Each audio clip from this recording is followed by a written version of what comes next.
Hello. मेरा नाम आर्या है। उम्र अभी 24 की हो गई, पर लगती हूँ जैसे अभी अभी कॉलेज से निकली हूँ। मेरी कमर थोड़ी पतली है, पर जो ऊपर है ना, वो थोड़ा ज्यादा ही उभरा हुआ है। लोग देखते रह जाते हैं। चाल में एक अदा है, जैसे हवा भी मेरे साथ चलती हो। गांव की हूँ, पर शहर की हवा लग चुकी है।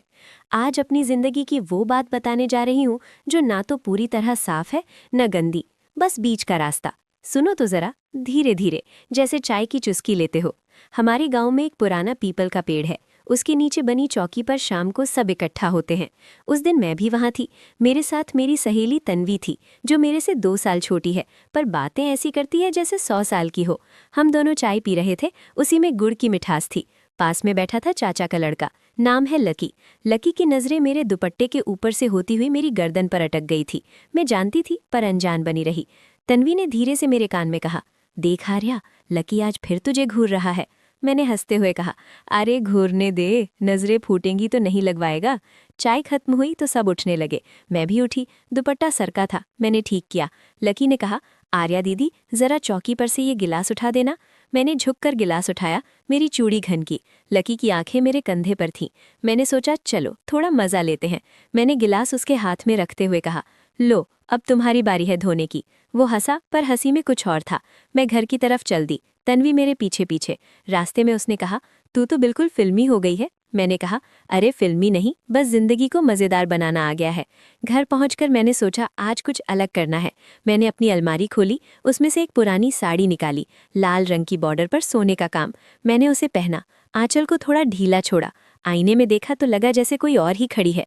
मम्मी ने पूछा, ये सब क्या लगा रखा है? मैंने कहा, बस मन हुआ।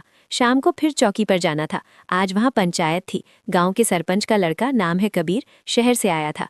कबीर की गाड़ी गांव में आते ही धूल उड़ाती है। वो चौकी पर बैठा था, सफ़ेद कुर्ता, काली जीन्स। सब उससे बातें कर रहे थे। मैं वहाँ पहुंची तो सबकी नज़रें मेरी तरफ मुड़ गईं। कबीर ने मुस्कुराते हुए कहा, अरे आर्या, आज तो तुम किसी राजकुमारी लग रही हो। मैंने शर्माते हुए कहा, राजकुमारी नहीं, बस गाँव की लड़की। वो हंसा। पंचायत शुरू हुई। बात थी खेत की मेड़ की। किसका खेत कहाँ तक है? मैं चुपचाप सुन रही थी। बीच में कबीर ने मुझसे पूछा, आर्या, तुम्हारा खेत तो उसी तरफ है ना? मैंने कहा, हाँ, पर अब तो पापा देखते हैं। उसने कहा, चलो कभी दिखाना। मैंने हाँ कहा। पंचायत खत्म हुई तो सब उठे।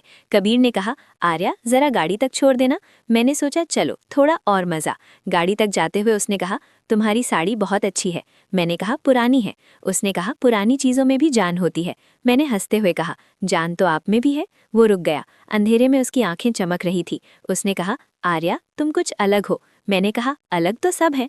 फिर वो आगे बढ़ा, पर मैं रुक गई। मैंने कहा, कबीर भैया, गाड़ी पहुंच गई। वो मुड़ा, मुस्कुराया और चला गया। घर आकर मैं बिस्तर पर लेट गई। तन्वी का फोन आया। उसने कहा, क्या हुआ? मैंने कहा, कुछ नहीं, बस बातें। उसने कहा, लकी तो जल रहा है। मैंने कहा, जलने दे। रात भर नींद नहीं आई। मैं सोच रही थी जिंदगी कितनी अजीब है। एक तरफ लकी की नज़रें, दूसरी तरफ कबीर की बातें। अगली सुबह मैं खेत पर गई। पापा बीमार थे तो मैंने कहा, मैं देख लूंगी। खेत में पहुंची तो देखा मेड़ टूट गई थी। मैंने झुक कर देखा, तभी पीछे से आवाज़ आई, आर्या। मैं मुड़ी, कबीर था। उसने कहा, मैं भी यही देखने आया था। मैंने कहा, अच्छा। वो पास आया। उसने कहा, चलो मिलकर ठीक करते हैं। हम दोनों मेड़ ठीक करने लगे। मेरी साड़ी में मिट्टी लग गई। उसने कहा, जरा इधर आओ। मैं गई। उसने मेरी साड़ी से मिट्टी झाड़ी। उसका हाथ मेरी कमर पर रुका। मैंने कुछ नहीं कहा। उसने कहा, आर्या, तुम्हारी कमर बहुत पतली है। मैंने कहा, हाँ, पर मजबूत भी। वो हंसा। हमने मेड़ ठीक की। फिर वो बोला, चलो नदी तक चलते हैं। मैंने कहा, अभी? उसने कहा, हाँ अभी। हम नदी तक गए। वहाँ पानी कम था। हम पत्थरों पर बैठ गए। उसने कहा, आर्या, तुम्हें शहर पसंद है? मैंने कहा, पसंद तो है, पर गाँव की मिट्टी अलग है। उसने कहा, मैं शहर में हूँ, पर गाँव की याद आती है। मैंने कहा, तो आ जाया करो। वो मेरी तरफ देखने लगा। उसकी आंखों में कुछ था। मैंने कहा कि क्या देख रहे हो? उसने कहा, तुम्हें। मैंने सिर झुका लिया। तभी लकी वहां आ गया। उसने कहा, आर्या दीदी, पापा बुला रहे हैं। मैं उठी। कबीर भी उठा। लकी ने कबीर को घूरा। कबीर ने मुस्कुराते हुए कहा, चलो आर्या, मैं छोड़ देता हूँ। लकी ने कहा, नहीं, मैं छोड़ दूंगा। मैं दोनों के बीच में फंस गई। मैंने कहा, मैं खुद चली जाऊंगी, और चल दी। घर पहुंचकर पापा ने पूछा, कहाँ थी? मैंने कहा, खेत पर। वो चुप रहे। शाम को फिर चौकी पर जाना था। आज वहाँ गाँव की लड़कियों का ग्रुप था। हम नाचने की प्रैक्टिस कर रहे थे। नवरात्रि आने वाले थे। मैंने घूंघरू बांधे। मेरा घूंघरू खनक रहा था। कबीर वहां आया। उसने कहा, वाह आर्या, तुम तो नाचती भी हो। मैंने कहा, हाँ, थोड़ा बहुत। वो बैठ गया। हम नाचने लगे। मेरी कमर मटक रही थी, मेरे बाल उड़ रहे थे। कबीर की नज़रें मुझ पर थीं। लकी भी वहाँ था, पर चुप। नाच खत्म हुआ तो कबीर ने कहा, आर्या ज़रा पानी पिलाओ। मैं गई, पानी लिया। उसे देते वक्त मेरी उंगलियां उसके हाथ से छू गईं। उसने कहा, थैंक यू। मैं मुस्कुराई। तन्वी ने धीरे से कहा, कुछ तो चल रहा है। मैंने कहा, कुछ नहीं, पर मन में कुछ था। रात को मैंने सोचा, कबीर अच्छा है, पर लकी तो बचपन का दोस्त है। उसकी नज़रें बदल गई हैं। मैं क्या करूं? अगली सुबह मैं मंदिर गई। वहाँ पूजा थी। मैंने दुपट्टा ठीक किया। कबीर भी वहाँ था। उसने कहा, आर्या, आज पूजा के बाद चलना एक जगह। मैंने कहा। उसने कहा, सरप्राइज? मैंने हाँ कहा। पूजा के बाद वो मुझे अपनी गाड़ी में ले गया। हम गांव से बाहर एक पुराने किले पर गए। वहां कोई नहीं था, सिर्फ हवा और खंडहर। हम ऊपर चढ़े। उसने कहा, आर्या, यहाँ से गांव पूरा दिखता है। मैंने देखा, सच में सुंदर था। उसने कहा, तुम भी सुंदर हो। मैं चुप रही। उसने मेरा हाथ पकड़ा। मैंने हाथ नहीं छुड़ाया। उसने कहा, आर्या, मैं तुम्हें पसंद करता हूँ। मैंने कहा, कबीर, मैं। वो रुक गया। उसने कहा, सोच लो। मैंने कहा, मुझे वक्त दो। वापस आते वक्त लकी मिला। उसने कहा, कहाँ गई थी? मैंने कहा, कहीं। वो चुप रहा। शाम को चौकी पर फिर मुलाकात हुई। आज वहाँ गांव के बुजुर्ग थे। बातें चल रही थीं। कबीर ने मुझे इशारा किया। मैं बाहर आई। उसने कहा, आर्या, जवाब। मैंने कहा, कबीर, तुम अच्छे हो, पर मैं तैयार नहीं। वो चुप रहा।